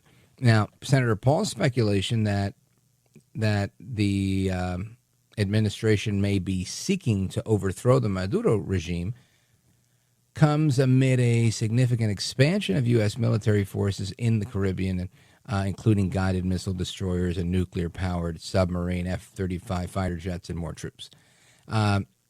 Listen, you know where I'm at on this. I've yet to meet somebody other than a Democrat that is saying, an American Democrat, by the way. Everyone in Venezuela, I think most people who care about Venezuela are on board to get rid of this guy. He's not good. But that doesn't mean that it's carte blanche, right? I get it, right? You wanna do things the right way. And we're going to see what happens here. I believe Maduro is weak. He released a video that President Trump, I think, retweeted quite comically of civilians, women, very large, overweight women, older women too, not like young women, that were training in their militia to take on the United States. And again, I'm not underestimating the Venezuelan military, but I am saying this militia that they showed on video, boy, it wasn't very convincing, to say the least. So I would say, to me, the message is loud and clear. If you're involved in the drug trade, you need to get out, right? It just doesn't make any sense. Now, on a lighter note, earlier we talked about how Botox was helping soldiers in the Ukraine war with phantom limb syndrome. Well, I've got another little offbeat story for you here from the Midnight Zoo. Listen to this. This is in the New York Post. If you're single and looking for love, consider moving to this underrated U.S. city. Now, what city do you think it is? They're saying this is the best city for love. So if you're single and you want to get married, where do you think? Well, I'm going to let you have it. This is how they position it. When you think of a city that's great for singles, you might imagine bustling nightlife, affordable living, a thriving social scene, and lots of hotties. Well, apparently the best place for this is St. Louis, Missouri, at least according to an online rental marketplace called Zumper. They conducted an online survey, and this is what they came up with. The city supposedly has the best balance of affordability, job opportunity, and social options. And I think that this obviously appeals to singles. This is, again, coming from Crystal Chen. She's co-author of the report in CNBC. Now, the median rent for a one-bedroom apartment in St. Louis is $1,000. And nearly half of the population in St. Louis is single. Isn't that interesting? So it says here that the city provides a reasonably affordable base for individuals looking to mingle. Huh. Well, I want to get your thoughts on that. Where do you think? What's the best city to actually, to be single? I'll tell you, if I were, and I am single, but if I were like single, no kids, and I didn't have, a kid that's still in college and work, but I could move, right? I could move to Miami tomorrow, I think, and move my work with me. But I can't move my kid and her work and all that, so we're not there yet. But if I could move, I'd likely move to Miami. I think that's a great city to hang out in. But where would you go? And if you're there, if you're single and you're doing it, give me a call. I want to know what's going on. 833-482-5337, 8334-VALDEZ. Also, I want to talk about, every now and again, I like a good, not only a rags to riches story, but a dark to light story, right? People who've been through a tough time and have seen some redemption. These things, they're necessary, right? There are people listening sometimes that listen for information. There are people that listen for entertainment. And every now and again, you never know, there's somebody that's just listening because they don't know why. But they truly are looking for hope. And not that I can provide this hope, but sometimes the stories that our guests provide gives them that glimmer of hope that they just needed to hear that day. And we're going to hear about a book called Gripped by Hope, Pulled from Darkness to Light in a moment. Our guest is Tyrone Jones, who's the author of the book. And I'm looking forward to that conversation. Plus your calls, Open Phone America, 833-482-5337, 833-4-VALDEZ. This is America at Night with Rich Valdés.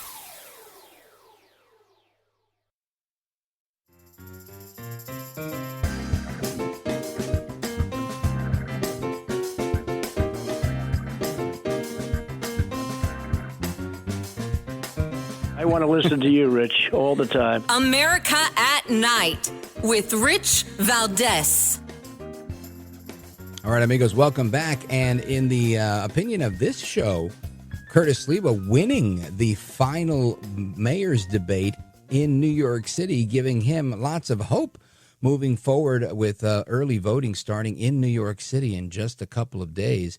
And hope is exactly what New Yorkers are looking for in a time where businesses are leaving. There's a threat of an opposition candidate, Zoran Mamdani, talking about raising taxes, which means businesses will leave, jobs will leave, livelihoods will change.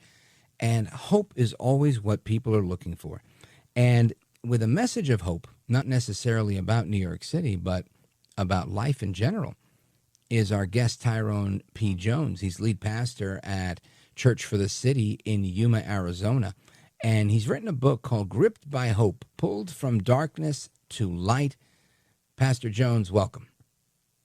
Well, thank you, Rich. I appreciate being on the show. And, man, I would love to give some hope to New York City because they absolutely need it. So I'm with you on that one, man. Amen. I appreciate that. And let me ask you, Pastor, before we get into your story and your book, I want to just, ask, I guess, the obvious question.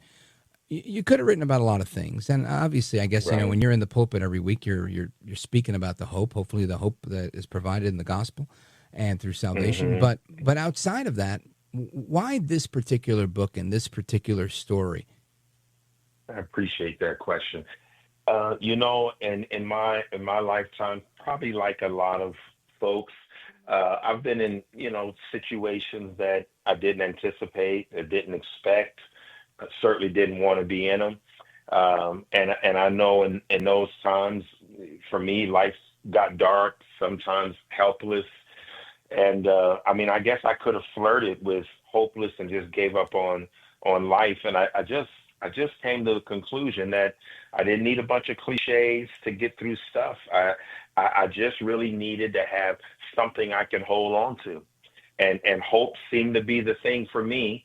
Obviously, my faith in God and just believing that in all this darkness, I'm going to see a light and I'm going to keep moving forward and get through it. And I don't think that's any different. There may be different situations that I experienced that other people didn't, but I know mentally and emotionally, so many people can get there, and life doesn't always end well for people who don't have any hope to get through those tough situations. Yeah, well, let's talk a little bit about it because you chronicle this in your book, and I think it's important for people to understand a little bit about you. What's your come up story like? Tell us a little bit about this darkness that you personally faced and how hope helped you. That's great. I could just one situation I can tell you. I didn't know who my father was until I was 29 years old. Wow. I was in the home of a stepfather who was unfortunately a little abusive and alcoholic. He didn't. I won't say he didn't love me, but he didn't really show the love that I think I needed. My other two siblings in the home was not my biological siblings in that sense, in the sense where we had the same father, and so I had a last name that did not connect with none of my family members, not even my extended family members, because my grandfather insisted I have my dad's last name, even though I didn't know him. So I lacked identity. I lacked community. I just didn't have much mentoring and guidance. And man, I spent so many hours as a young person on my own, just trying to figure out who I was, what I was doing. And I tell you, there was times, man, when I would find myself, I share about it in the book, I'd be on my bicycle and 13 years old down at a park at the end of my block, and just trying to sit there, either cry my way through a lonely situation or cry my way through who am I, what my identity is, who do I belong to, why was I abandoned, why was I neglected, why am I who I am, and so those types of situations was so much a part of my life growing up, and different scenarios like that. Some may not was the same, but the same feelings came upon me, the same emotional responses and mental challenges. And so it was those times, man, getting through those, Rich, that I thought, man, each time I got in one of these, if I can hold on to an anchor, something that I know will be sure and steady, then I'll get through this one also. Amigos, we're on with Tyrone Jones, and we're talking about his book, Gripped by Hope, Pulled from Darkness to Light. Now, you just mentioned something, and this is powerful. You know, when I said wow, that wasn't just like a pre-programmed, oh, wow. That was really like, wow. My dad was my best friend for all my life. And wow. As an adult, I'm 47. He hasn't been around since I was 39. And I've been navigating a lot of things as a grown man by myself. And, of course, yeah, with the Lord's leading in many ways, and thank God for that. But I miss my dad incredibly. My dad was a street guy that, you know, I look at things politically, I look at things intellectually, but he was the street guy for me. So, you know, he would give me the raw, the real, the skinny, the things that you need. You know, when you have a debate with your wife, your girlfriend, whatever it is, you know, it's great to have a dad to turn to. And I know you know what I'm talking about, not because of your own experience, but because you're a pastor. And as a pastor, I know you are now a father. The Bible says the Lord is a father to the fatherless. But in many ways, you have to be that father to the fatherless here on earth as the head of your flock. Right. And you were telling a story about you going through these moments. And what came to my mind was, how often do you encounter people coming to you at church with that same problem? Yeah, that's a great question. And it is a fact. So many. If I can be even a little bit more personal in answering that. Please. Now, my congregation is multicultural, but I want to tell you this, 73% of Black children today are raised in a home without a father. 73%, Rich. Think about that. And so I encounter that quite a bit. And it's so often that when someone comes into my office and wants to meet with me, I probably have some information about them before they come in on what they're struggling, what they're dealing with. Man, one of the first things I address to them is, who was your mentor? Who was your father? What was their identity like? And you'd be shocked at how many of them start bawling right then, because that's the heart of the matter. I would, and I had mine, and I've had great mentors, but I laugh because it's just it's crazy to me to put myself in that position. Pastor, stick with me. I want to pick up right there where we left off with people coming into your office. Amigos, I'm coming right back with Tyrone Jones and his book, Gripped by Hope.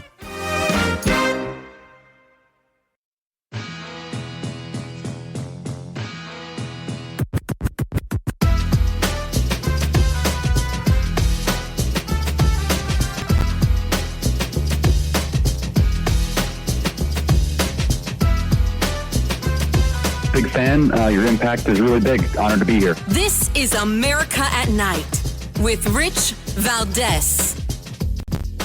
All right, amigos, welcome back. We continue our conversation tonight. And I want to come back to this book, right? We're talking about a book.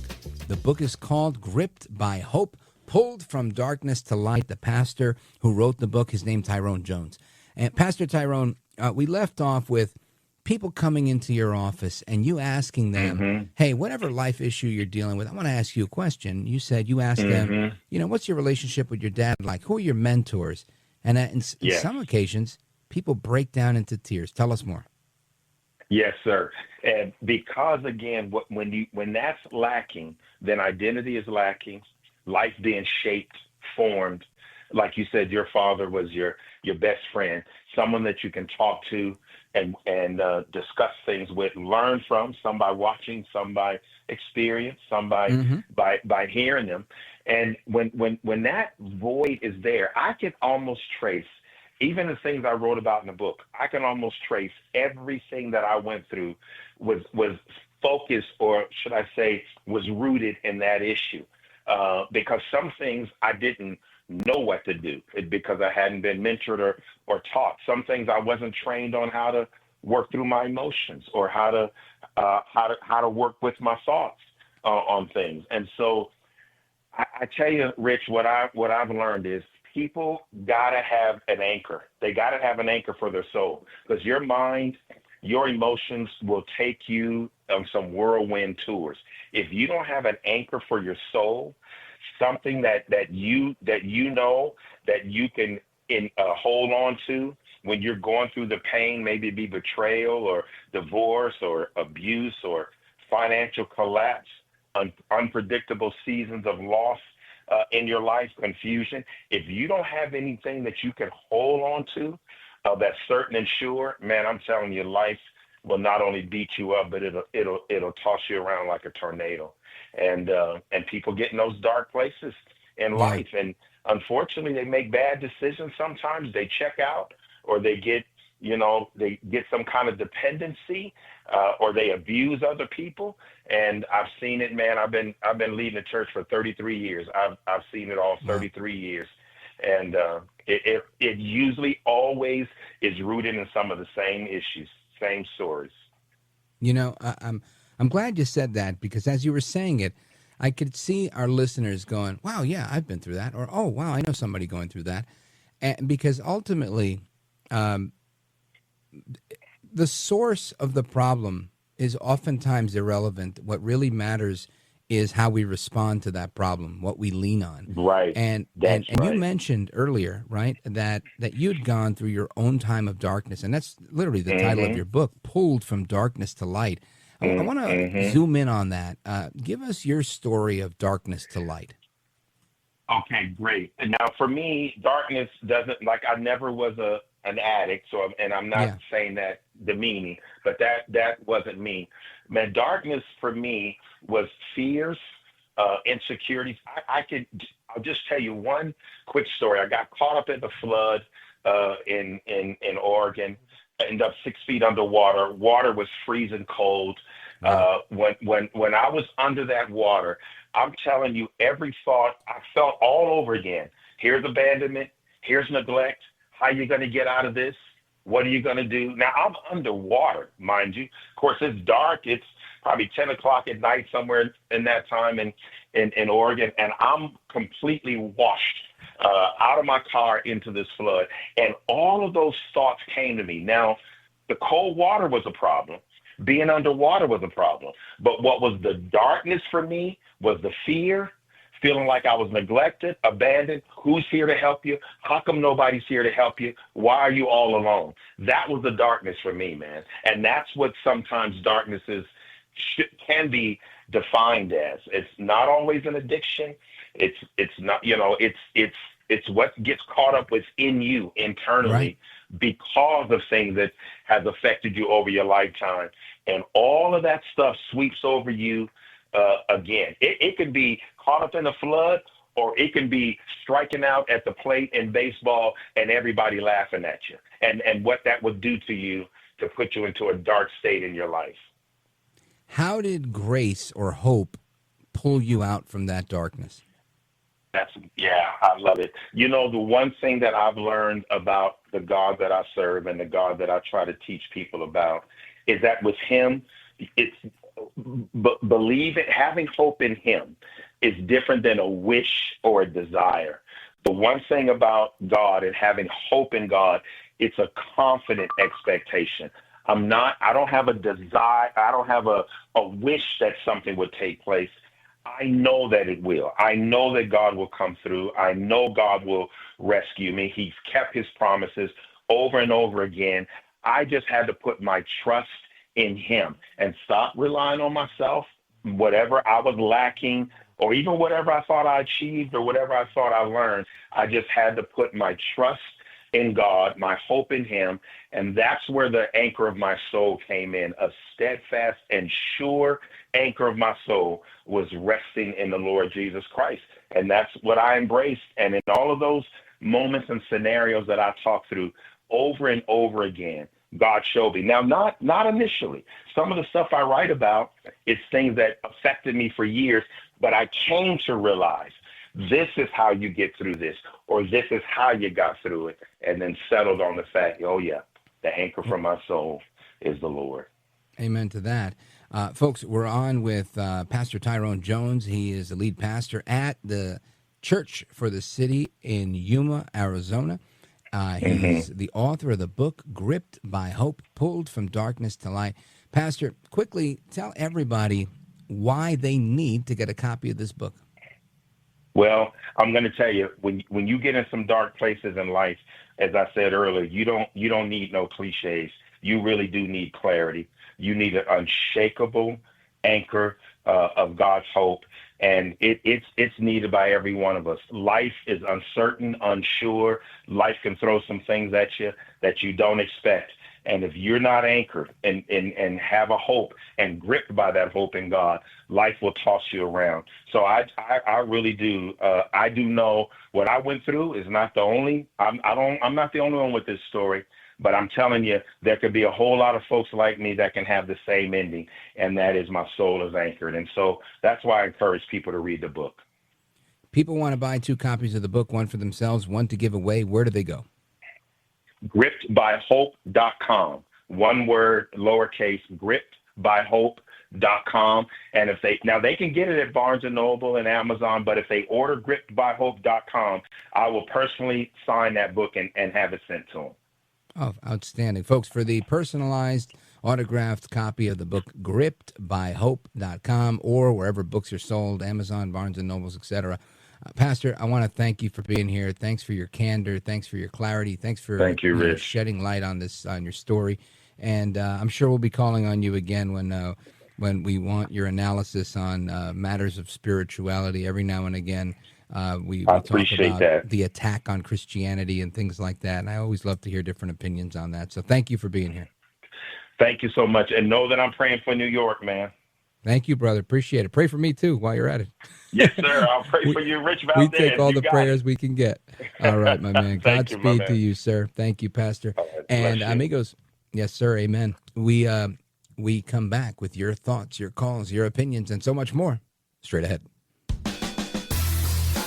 This is America at Night with Rich Valdés. Call now, 833-4-VALDEZ. That's 833-482-5337. 833-4-VALDEZ.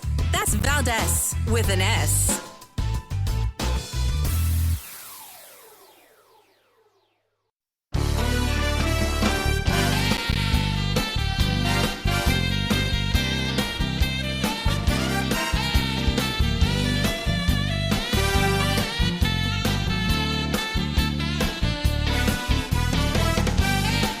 Rich, I'm honored, man, to be able to have a voice on your platform. There's probably 140,000 federal inmates that listen to you at night. America at Night with Rich Valdés. Trump administration has agreed to resume student loan forgiveness for more than 2 million borrowers. This comes after the American Federation of Teachers sued the administration over certain federal repayment plans that offer lower monthly payments based on borrowers' earnings. The government had stopped providing forgiveness for those plans based on a different court ruling. This agreement will also protect borrowers from being hit with high tax bills. All right, amigos, welcome back. Rich Valdés keeping you company. And again, you heard that right. Up to 55 million people will now qualify to have their student loans canceled. No more payments made as a result of the Trump administration's latest agreement on this. Now, I want to go back to a caller we had before. She was cut off by the music in the last hour, and I want to make sure she had an opportunity to make her full point.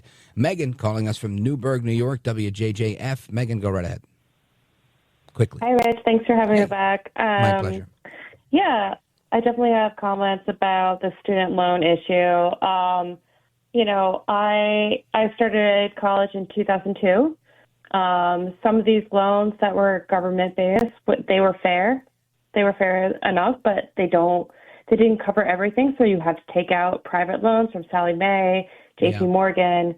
And some of these loans, the interest is 13%. You couldn't ever pay those off. So my payments were, maybe $500 a month, and it was all interest. Recently, I finally had an opportunity to buy a house, but the stipulation was I couldn't have that student loan debt. And I went to the private loan. I went to Sallie Mae, whatever Sallie Mae, Navient, it's changed hands so many times. Right. And they laughed at me when I was like, okay, I have like $50,000 left. How much do you want to pay? And I was like, can I pay $12,000? And they're like, yeah, it's a good day. And it felt like they were celebrating that I wanted to pay anything at all. But I settled that debt with a private funding, like with the private banks, with Sallie Mae. So you were able to settle your debt with them? I did, yeah. And thank Good. God, because otherwise I wouldn't have this You wouldn't house. be able to buy your home. But, right. Listen, I get it. But it's a big problem. I think the big problem here is the financial literacy part of it, where young people they jump into student loans, and it's almost like it's been co-signed by everybody. It's kind of like, look, you want to go to college? No problem. You can go to college, and you graduate. You're going to make so much money, you're not even going to worry about these student loans. And I think, as we all know, that's not really the case, right? Some people struggle to pay these student loans. And it's not the loan's fault, and it's not the bank's fault. It's our fault for getting into the loan. And ultimately, I think the reason we make these mistakes is because we oftentimes we bank too much on what the economy is going to look like down the road. None of us really have that crystal ball. And this is why I believe that the cost of education in general, higher education, is just ridiculously high. And in my opinion, it's reached its point of diminishing returns. I don't think people will ever make back what they're investing. Therefore, it's no longer an investment. It's a liability. Unless you can go to community college or go to a state school and you can keep your costs really low, get a scholarship, that type of thing. You want to get the education, but you need to keep the cost low, because otherwise you just don't make it back. And then it doesn't make sense financially. Megan, thank you for the call. Shout out to WJJF. I'm going to continue if I can. I think I can, and I will. We're going to go to my man Paul, calling us from Zanesville, Ohio. Paul, WHIZ, go right ahead. Hey, good evening, Rich. Yeah, well, those student loans, you got to pay your way, man. That's all there is to it. But I wanted to tell you a real quick story about these ghost limbs.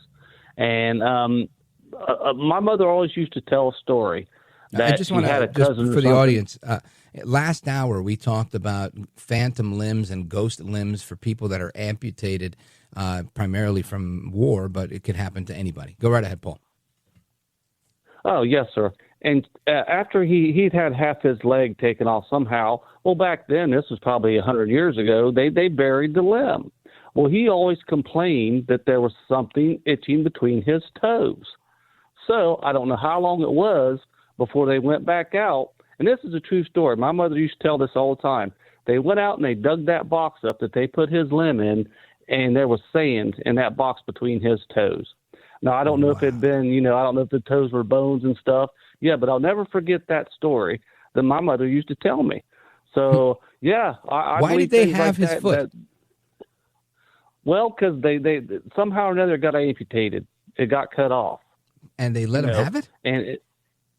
Well, I don't know. That's what I'm saying. That's what's strange about the story. That stuff. Yeah, right. Well, maybe it's an old wives' tale. But what I'm saying is the fact that I believe in this, that why would the guy say there's something between my toes, and then they dig it up and they find something there? Yeah, I don't know much about that. That goes back to your story. Yeah. Yeah. I mean, like it is crazy. Stuff. Oh, definitely. And listen, I think you're on point here. What I find interesting is I don't know much about this. So I don't know, I can tell you I've never been amputated, right? And I wore a cast once. I broke my pinky. And I remember when, they removed the cast, I felt like I couldn't feel my pinky. And matter of fact, it was taped to my ring finger on my left hand. So both of them felt like they weren't there. And that was weird. And it took like a month for me to get that feeling back after they took the cast off, because I had a cast on for like a month and a half or so. And that's probably the closest thing I have to like not feeling my finger right, you know? And I remember that. And I'm just thinking, imagine feeling or not feeling a limb that's not even there anymore, which is what happens to a lot of these amputees. And just imagine like how that is. You're feeling something in between your toes and you don't even have a foot anymore. That is so bizarre to me.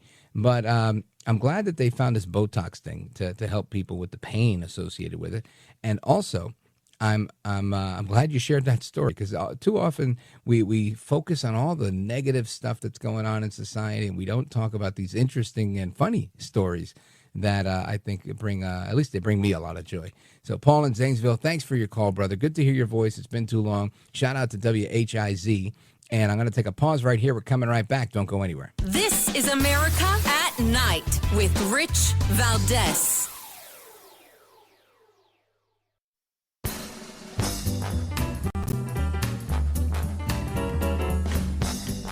Judge it by. All right, amigos, welcome back. It's Rich Valdés keeping you company all night long for like another 6 minutes. And I want to get to your phone calls. We got calls from South Carolina, Montreal, Canada, Boise, Idaho, and next up in line, Evergreen, Montana, KOFI. Frank, go for it quickly. Thank you, Rich. Hey, did you hear RFK Jr. is now the cult leader for a new religious cult called the Order of, that's the Neo Autism. And he's also known as the Branch Canadian. So, and he's running around with the Trumpistas, the Trumpites. Yeah, the Anabaptist group out of Russia. And, they really got their little colonies to come to your town. All right. You have a good one now. No, that's it. I thought you had something else for me. I loved it. Thank you, Frank. I appreciate it. I always need a little comic relief. So Godspeed to you. Shout out to everybody out in KOFI territory in Montana. All right, let's see. I got time for one more. Let me see who's next in line over here. Jerome, Charleston, South Carolina, WTMA. Quickly. Trump wants the Justice Department, run by his lackeys and toadies and toe suckers, to Hold pay on. him You don't work there. What you talking about? $230 million for something he got himself into. Oh, what a brilliant idea. I wish I had thought of it myself.